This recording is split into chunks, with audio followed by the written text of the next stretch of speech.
늘 우리 어버이 주일이 되면은 자녀들에게 효도하자 하는 교훈을 하고, 저도 개인적으로 효도 못했던 것에 정말 눈물 지으며, 제가 어느 날 칼럼에, 주보 칼럼에 사모곡이라는 글을 쓴 적이 있어요. 어머니를 사모하면서 썼던 글을 문득 떠오르는데 정말 얼마나 울었는지 모릅니다. 내가 써놓고, 내가 그 글을 써놓고도 그 실제적 나의 현실이었으니까요. 참 많이 눈물을 흘렸는데, 오늘은 그보다도 우리 연세 지긋하신 어른들, 노년의 때를 살고 있는 분들, 그분들께 제가 권면을 드리고 싶습니다. 신앙 생활 잘하시라. 지금 가지고 있는 신앙, 내년에도 내후년에도 몸이 쇠약해지어도 숨 넘어가는 그날까지 잘 지키시라. 그렇게 좀, 그래서 효도를 우리는 늘 어른이 되다 보면 받는 것에 익숙해져 있죠. 그리고 자식들이 좀 마음에 채워주질 못하면은 불효자식이라고 탓하시는데, 사실 효도는 어버이날 설교 시간에 제가 했던 설교도 됩니다만은 효행으로 효를 가르치는 거예요. 왕대밭에 왕대 난다는 교훈이죠. 내가 왕대도 아니면서 자식이 왕대 되기를 바라면 안 되는 거죠.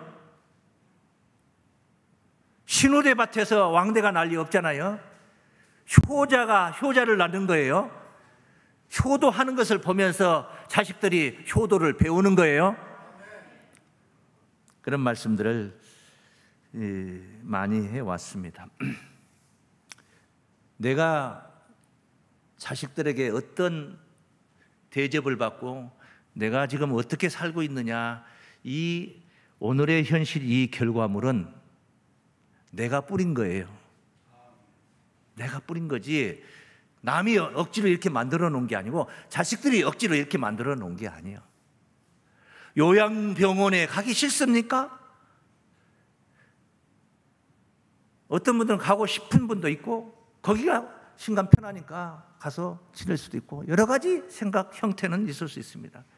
모든 게 다 그것은 내가 뿌린 것이다. 농사 중에 그래서 자식 농사라는 게 있는 게 아니겠습니까? 자식 농사 잘 지어야 된다. 자기는 자식을 제대로 안 가르쳐 놓고, 내가 나서 내가 가르친 자식이지 뒷집에 개똥이 아빠가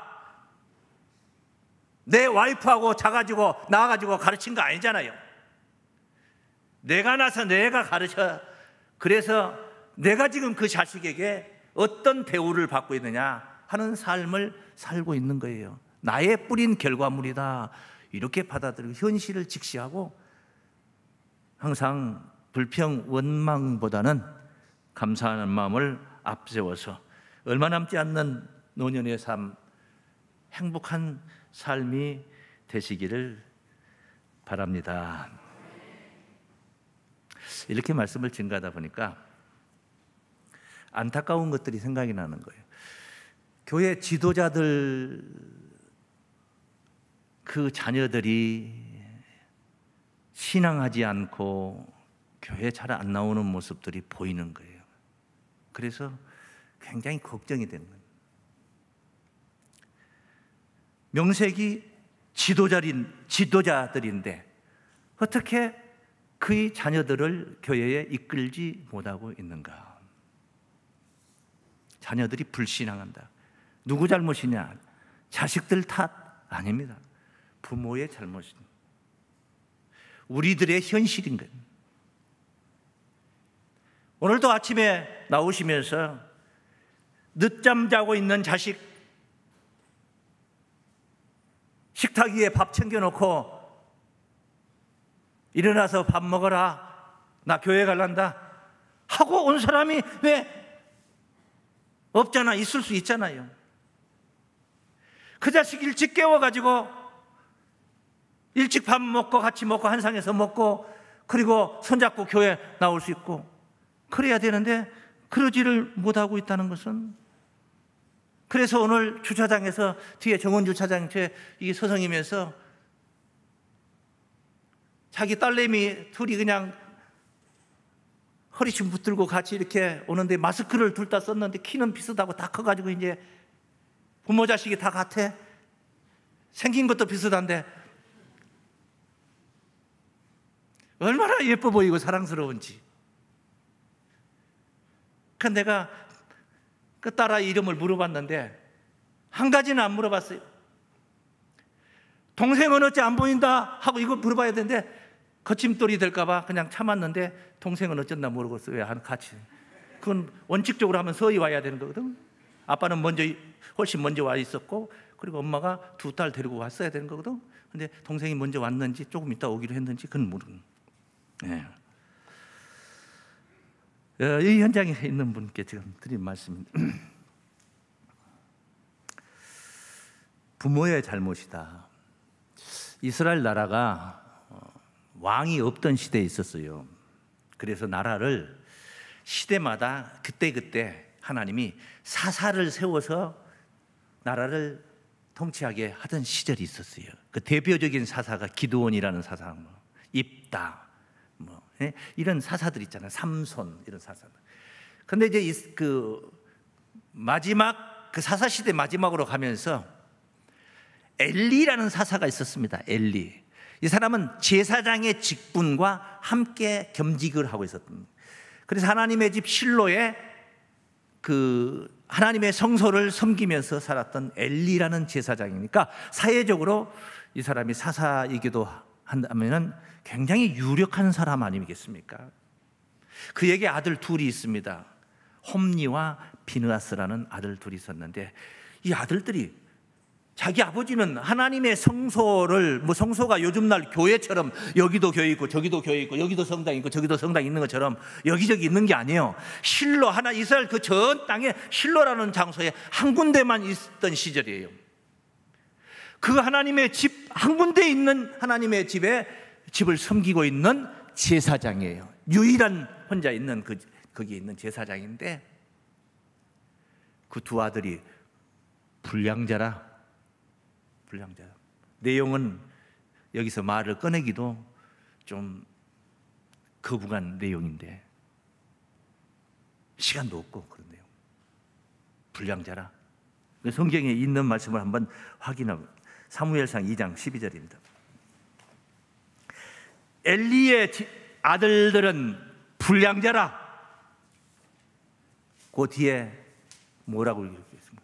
여호와를 알지 아니하니라.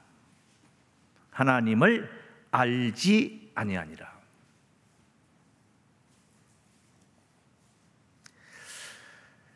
하나님의 제사를 멸시했다고 증거하고 있죠. 내용은 쭉 이어지는 말씀이 있는데 17절 말씀만 가봅니다. 17절에 그래서 죄가 심히 크다 이렇게 기록하고 있습니다. 하나님의 제사를 멸시했다는 거예요. 그래 여호와 앞에 심히 죄가 컸다 그렇게 증거하고. 그리고 왜 이 자녀들이 이 지경이 되었느냐, 이것을 우리가 느낄 수 있는 말씀이 또 있어요. 성경에 자녀들이 왜 이 지경이냐, 제사장인데 부모가. 그 뒤에 가보면 29절 말씀에 가보면은 이런 말씀. 너희는 어찌하여 내가 나의 처소에서 명한 나의 제물과 예물을 밟으며 하나님의 예물을 밟으며 네 아들들을 나보다 더 중히 여겨. 나보다 더 중히 여겨. 그래, 자기 자식을 하나님보다 더 중히 여겨. 얼마든지 그럴 수 있어요. 여러분의 신앙도 그럴 수 있습니다. 그래, 이 엘리라는 사람은 신분이 제사장입니다. 어찌하여 나의 제물과 예물을 밟으며 네 아들들을 나보다 더 중히 여겨 내 백성 이스라엘에 드리는 가장 좋은 것으로 스스로 살찌게 하느냐. 하나님보다 자기 자식을 더 중히 여긴다 하는 말. 이건 여러분 가슴을 찌르지 않습니까? 말씀이 가슴을 콕 찌르지 않느냐 이 말이요.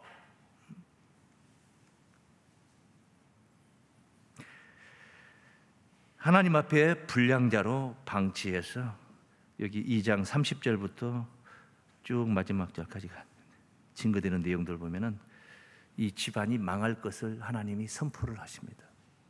망할 것을 선포를 하는데, 그리고 4장에 가보면은 4장 17절부터 쭉 증거된 말씀에 가보면 어떻게 망하는 내용이 나오는데, 홈리와 비누아스는 전쟁터에서 둘이 한꺼번에 죽고, 엘리라는 제사장은 그 소식을 전하는 소식통을 통해서 그 소식이 아들이 둘이 전쟁터에서 블레셋과의 전쟁에서 방금 죽었다는 소식을 접하면서 나이가 많이 먹고 몸이 비둔해가지고 의자에 앉아있다가 그 소리에 깜짝 놀래가지고 옆으로 쓰러져서 거기서 즉사를 하게 됩니다.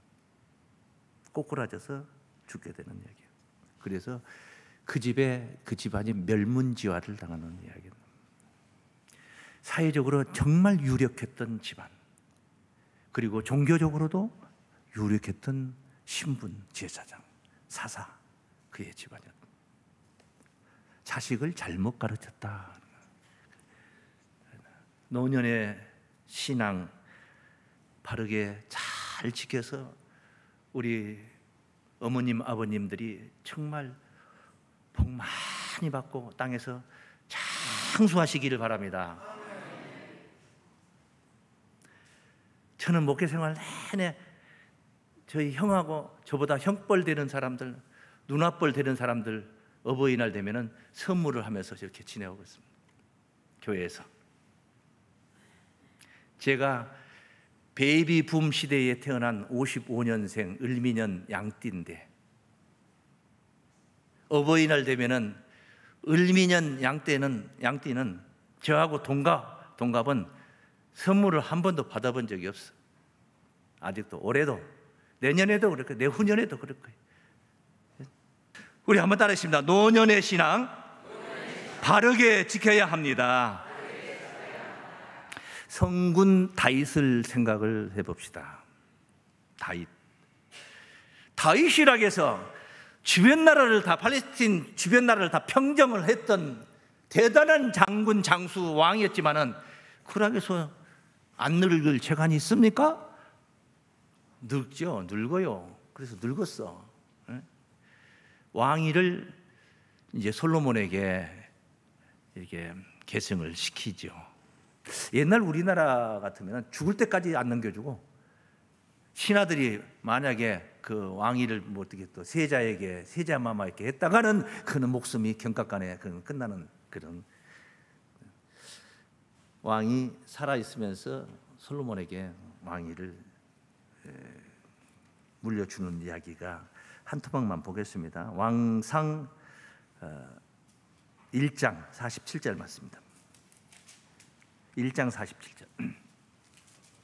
또 왕의 신복들이 와서 우리 주 왕 다윗 왕에게 축복하여 이르기를, 왕의 하나님이 솔로몬의 이름을 왕의 이름보다 아름답게 하시고,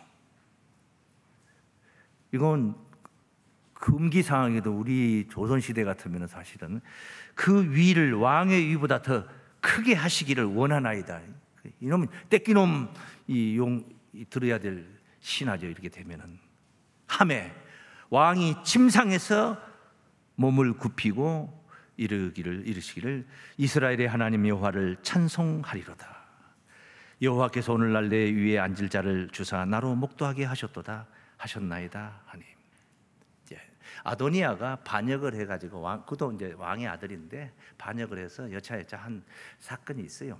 모든 걸 생략하고 이 부분만 지금 우리가 봤는데, 자, 이런 말씀보다도 요 뒤에 나오는 그 솔로몬에게 하나님께서 지시하신 말씀을, 솔로몬이 왕이 됐잖아요. 3장 14절 말씀을 한번 가보겠습니다. 3장 14절. 네가 만일, 이건 솔로몬에게 하신 말씀이에요. 하나님께서 솔로몬에게 하신 말씀이에요. 네가 만일 네 아비 다윗의 행함같이 내 길로 행하며, 다윗이 어떻게 행했다는 거예요? 하나님의 길을 갔다 이 말이죠. 너도 네 아비 다윗처럼 내 길로 행하며 내 법도와 명령을 지키면 내가 또 네 날을 길게 하리라. 네 애비만 닮아라. 네 애비처럼 내 말을 잘 듣고 내 길을 가라. 그럼 된다. 얼마나 모범적인 다윗 왕입니까? 지혜비를 닮아가지고 이런 소리를, 나쁜 소재를 가지고 듣게 되면 안 되죠. 이처럼 다윗은 성군이었습니다. 신앙은, 기력은 세월을 많이 보내다 보면은 쇠하여지는 것입니다. 약해지는 거예요. 어쩔 수 없어요. 서러워할 것도 없어요. 저 젊은이들 저렇게 팔짝팔짝 뛰고 뒹구는 그런 세대, 나는 저 젊은이들보다 훨씬 먼저 다 경험했던 거예요. 우리가 다 경험한 거잖아요. 그럼 경험한 거예요. 서러워할 것도 없어요. 약해지는 겁니다. 그런 건 약해진다 할지라도 우리의 영혼의 세계에 신앙만큼은 오히려 더 보내온 세월만큼 경륜이 깊어져야 될 줄로 믿습니다. 실패도 경륜이 되는 거예요. 저 젊은이들 실패를 안 해봐가지고 정신을 못 차릴 수 있는 거예요. 근데 나는 낯살이나 먹어가지고 이런 거 저런 거 실패도 많이 해봤기 때문에 다 그게 다 경륜이 되는 것입니다. 할렐루야. 이렇게 우리는 신앙을 지켜야 되는 겁니다. 그 욥기 12장 12절 말씀에 이런 말씀이 있어요. 12장 12절 말씀. 늙은 자에게는 지혜가 있고 장수하는 자에게는 명철이 있느니라. 이 말씀이 우리 사랑하는 교우들 신앙 속에 충만하시기를 바랍니다. 달려온 세월만큼 다 경륜이 되시고 성공한 것은 두말할 것도 없고 실패한 것도 경륜을 삼는, 그렇게 되는 그런 신앙. 그래서 나이 먹어서 전도를 하다 보면 이런 사람이 있어요. 어디서 신앙생활을 했는데 못된 목사를 만나가지고 거기다 돈 뭘 어떻게 다 아주 좀 사나운 말로 뭐라고 표현하면 꼬라박아 버리고 그렇게 표현한다. 내가 우리 목사님을 그때 만났더라면 내가 얼마나 좋았을까. 그 부하 지르지 말라고요. 그 부하 지르지. 그래요. 충성 봉사도 할 때가 있는 겁니다. 그때니까 그렇게 했을 거예요. 못된 목사를 만나가지고도 그렇게 했을 거예요. 그때는. 충성 봉사도 할 때가 있는 거예요. 그러니까 이미 때는 늦으리, 그런 가운데에 후회해봐야 소용없어. 기력이 약해지니까 하고 싶어도 못하는 거예요. 할 수 없는 거예요. 한번 따라하겠습니다. 충성 봉사도 기회의 때가 있습니다. 새하얘지기 전에 하는 게 지혜자다 그 말이에요. 지혜자다.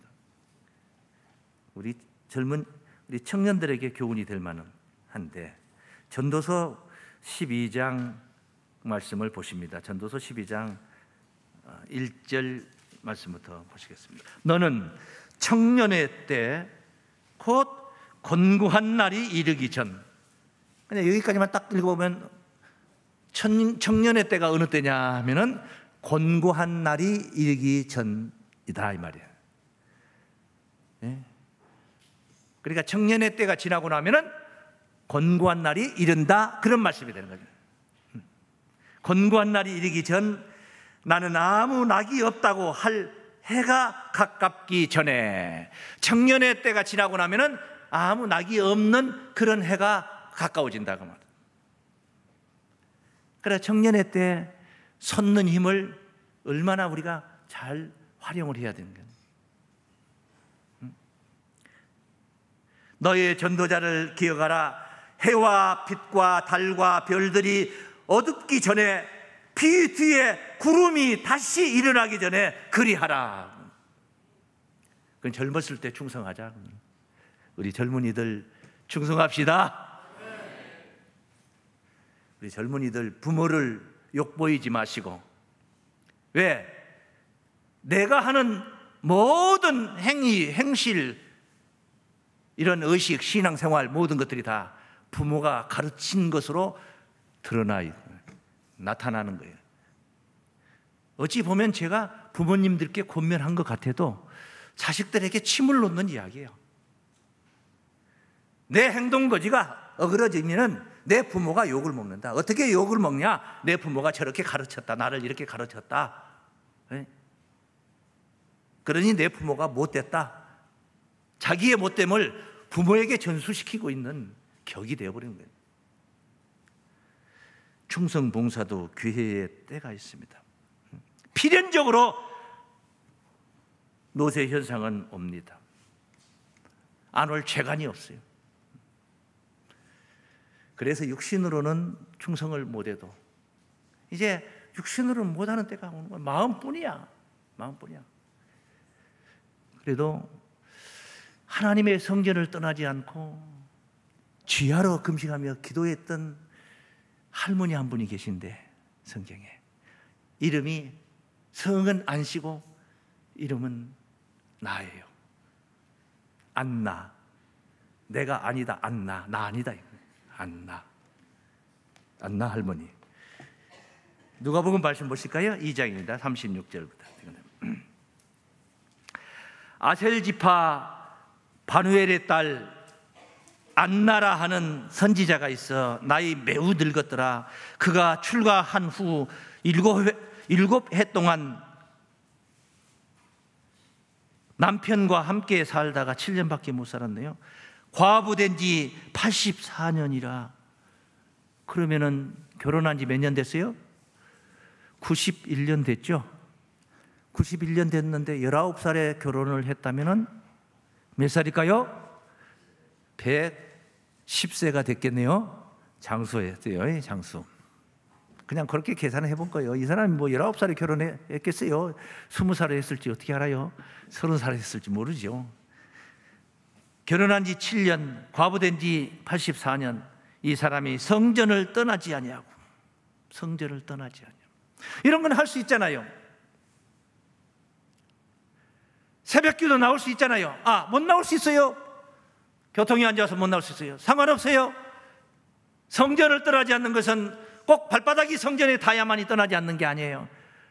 마음이 떠나지 않는다 이 말이에요. 생각이 떠나지 않는 거예요. 주야로 금식하며 기도함으로 섬기더니 마침 이때에 나와서, 이 사람에게는 메시아가, 하나님 아들 아기 예수가 예루살렘에 지금 온 거예요. 지금 엄마의 품에 안겨서 온 거예요. 이 사람에게는 84년 동안 어느 때라도 마침 이때가 성립이 되는 거예요. 성전을 떠나지 않는 삶을 살았으니까 메시아가 어느 때 오더라도 마침 이때가 성립이 된단 말이에요. 재림 예수께서 어느 때 오시더라도 마침 이때가 여러분들에게 성립되시기를 축원합니다. 성전을 떠나지 않는 그런 삶을 사는 거예요. 기도하잖아요. 기도의 사람이잖아요. 우리 장로님들 기도 많이 하셔요. 기도의 아버지가 돼야 되지 않겠습니까? 우리 권사님들 기도 많이 하세요. 교회를 위해서, 미안하지만 목자를 위해서, 약한 성도들을 위해서 기도하십시오. 성전을 떠나지 않는 삶입니다. 그렇게 신앙은 마지막 순간까지 끝까지 지키는 거예요. 지켜야 되는 거예요. 한 30년 나 예수 믿었으니까 뭐 구원은 받겠지 뭐. 당신은 30년, 나는 50년 믿었다. 그런데 51년째부터 방학했어요. 방학. 안 되는 거죠? 당연히 안 돼요. 신앙은 끝까지, 죽는 순간까지, 숨이 거두어지는 순간까지 어떻게 최선을 다하는 거예요. 기력을 다해서 믿는 거예요. 기력을 다해서 충성하라, 기력을 다해서 봉사하라 하면 그건 못하잖아요. 그래, 신앙은 내가 마음을 가지고 있는 거예요. 그런 의식을 내가 가지고 있는 거예요. 그건 할 수 있잖아요.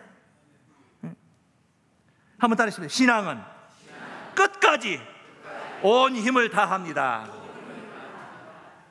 신앙은 그런 거예요. 신앙은 그래야 되는 거예요. 히브리서 11장 21절 말씀에 야곱을 설명하고 있는 말씀. 21절. 믿음으로 야곱은 죽을 때 얘기잖아요. 지금 요셉의 각 아들에게 축복하고 그 지팡이 머리에 의지하여 경배하였으며, 지팡이 머리에 의지하여 경배했다는 건 뭡니까? 그걸 지팡이를 의지하지 않으면 경배할 수가 없는 그런 기력이 완전 쇠하여진 상태를 얘기하는, 오늘 본문 말씀 이야기 그런 얘기들이에요. 그런 얘기들. 믿음의 선진 야곱의 젊은 날에 이야기야 뭐 평소에 많이 들어서 여러분도 아시겠습니다만,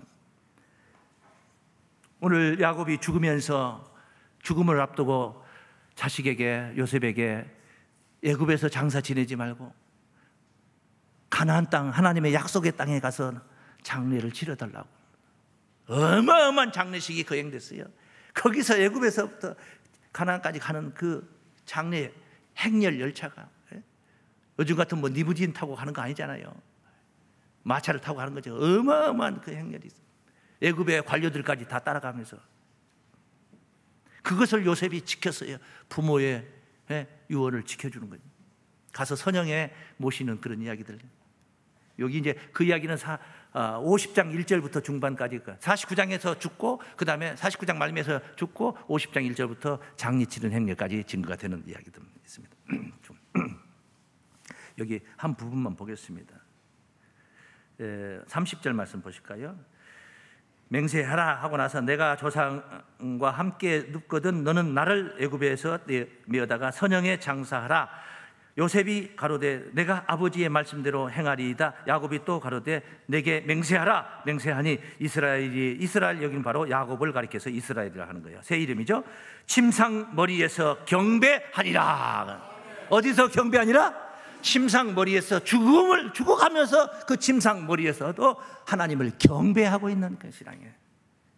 우리 사랑하는 교회 여러분, 나이에 많고 적음 가릴 것 없이 효도하고 효도받고 효도하며 잘 가르치고 잘 배우고, 그런 가운데 노년의 야곱 신앙처럼 끝까지 최선의 경주를 다하며 하나님을 영화롭게 하시고 하나님의 복을, 많은 복을 누리시기를 주의 이름으로 축원합니다.